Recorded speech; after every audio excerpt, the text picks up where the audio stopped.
राधे राधे राधे, जय श्री कृष्णा। ये मेरा सुबह का स्नान हो चुका है और अब चलते हैं तुलसी पूजन करने। तो आज सोमवार है तो हम जल चढ़ा सकते हैं। और ये फूल बाहर रंगोली के लिए और ये दीपदान। तो चलिए मेरे साथ, ये कीजिए मेरी तुलसी माता का दर्शन। ओम नमो भगवते वासुदेवाय नमः। ओम नमो भगवते वासुदेवाय नमः। ओम नमो भगवते वासुदेवाय नमः। ओम नमो भगवते वासुदेवाय नमः। ओम नमो भगवते वासुदेवाय नमः। ओम नमो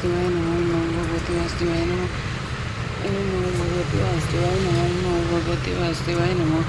ओम नमो भगवते वासुदेवाय नमः। ओम नमो भगवते वासुदेवाय नमः। ओम नमो भगवते वासुदेवाय नमः। ओम नमो भगवते वासुदेवाय नमः। ओम नमो भगवते वासुदेवाय नमः। ओम नमो भगवते वासुदेवाय नमः। ओम नमो भगवते वासुदेवाय नमः। ओम नमो भगवते वासुदेवाय नमः। ओम नमो भगवते वासुदेवाय नमः। ओम नमो भगवते वासुदेवाय नमः। हे तुलसी माता, हे सुखदाता कृष्ण की हो प्यारी, जोत जलाएं हम तेरी। राधे राधे। हे तुलसी मैया, ये मेरा दीप स्वीकार करें। ओम नमो भगवते वासुदेवाय नमः। ओम नमो भगवते वासुदेवाय नमः। ओम नमो भगवते वासुदेवाय नमः। ओम नमो भगवते वासुदेवाय।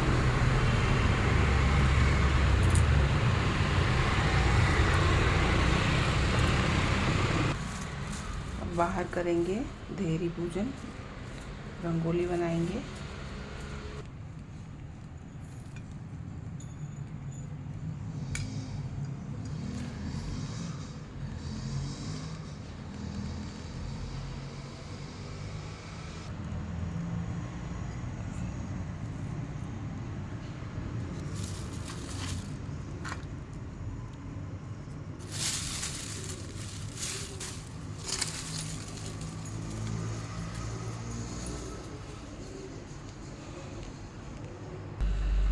और आज है कार्तिक मास का 26वां दिन, तो हम कार्तिक महात्म्य का 26वां अध्याय का पाठ करेंगे।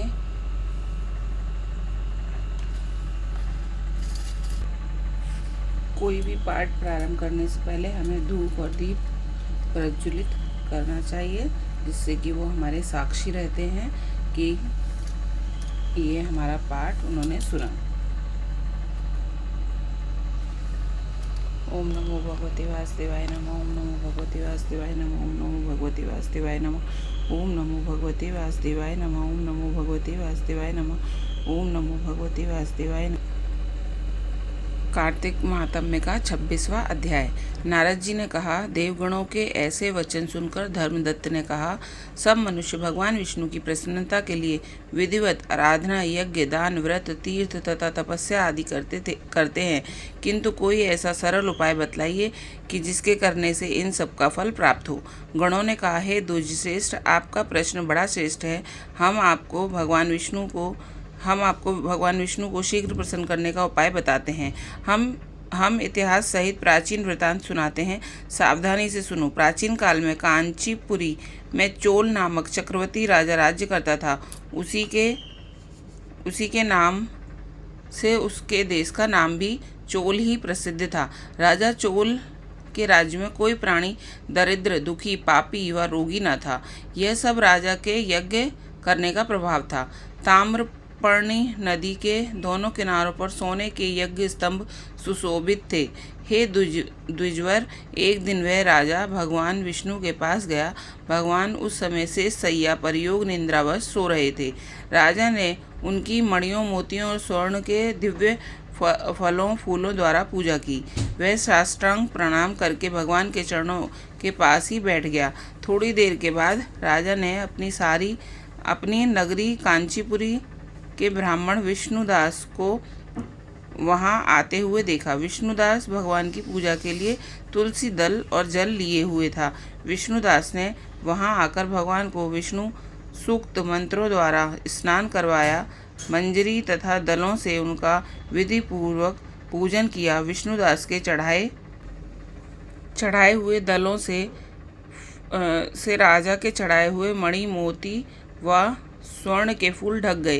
राजा ये देखकर क्रोध से भरकर बोला, ढोंगी मूर्ख, तूने मेरी चढ़ाई हुई मणियाँ, मोतियाँ व सोने के फूलों को तुलसी दल व अपने सादे फूलों से ढक दिया है। तू बेचारा भला भक्ति करना क्या जाने।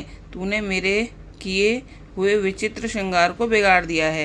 राजा की बात सुनकर विष्णुदास को भी क्रोध चढ़ाया और वह राजा के गौरव को तुच्छ समझकर कहने लगा, हे राजन, तुम भक्ति करना नहीं जानते, तुमको अपने धन का घमंड है। बताओ, आज से पहले तुमने भगवान के कितने व्रत किए हैं? देवगण ने कहा। ब्राह्मण के ऐसे वचन सुनकर राजा ने घमंड से हंसकर कहा, हे विप्र, भगवान की भक्ति के अभिमान से यदि तू ऐसी बात कर रहा है तो मैं पूछता हूँ कि तेरे जैसा भिखमंगे ब्राह्मण में भगवान की भक्ति ही कितनी है, क्योंकि तुमने आज तक भगवान की प्रसन्नता के लिए कुछ भी नहीं किया, ना तो कोई मंदिर ही बनवाया है, तो तुम भला इस प्रकार की भक्ति का जैसे कि तुम कर रहे हो क्या गर्व कर सकते हो। यहाँ जितने भी ब्राह्मण बैठे हैं मेरी बात को ध्यानपूर्वक सुने और देखें कि भगवान विष्णु के दर्शन मुझे होते हैं या कि उसे। इसके बाद दोनों की भक्ति के संबंध में आप लोग जान लेंगे। देवगण ने कहा। ऐसा कहकर राजा अपने महल में चला गया और वहां जाकर उसने अपने पुरोहित मुद्गल को आचार्य बनाकर विष्णु यज्ञ आरंभ किया। उसने उस यज्ञ में अनेक ऋषि महर्षियों को बुलाया, उनको बहुत सा अनाज और नगदी आदि दक्षिणा भी दी। जो यज्ञ पहले ब्रह्मा जी ने गया में किया था, वही यज्ञ राजा चोल ने अपनी नगरी चोल में किया। विष्णुदास भी अपने मंदिर में ही रहकर भगवान की प्रसन्नता के लिए व्रत करने लगा। उसने माघ तथा कार्तिक मास के व्रत किए, तुलसी के वन की और एकादशी को भगवान विष्णु के 12 अक्षर मंत्र का जाप किया। वह भगवान को प्रसन्न करने के लिए गीत गाता रहा व नृत्य करता रहा। नित्य प्रति व्रत करता, भूमि पर सोता, हर समय भगवान विष्णु का स्मरण करता और सब प्राणियों में समदृष्टि से भगवान को ही देखता था। उसने भगवान को प्रसन्न करने के लिए माघ तथा कार्तिक के व्रत भी किए और उन व्रतों के नियमों का पालन भी किया और उद्यापन भी किया। इस प्रकार राजा चोल और विष्णुदास द्वारा दोनों को आराधना करते हुए बहुत दिन बीत गए। ये 26वां अध्याय संपन्न हुआ। राधे राधे। ओम नमो भगवती वासुदेवाय नमः। ओम नमो भगवती वासुदेवाय नमः। अब हम पाठ करेंगे नारायण कवच का।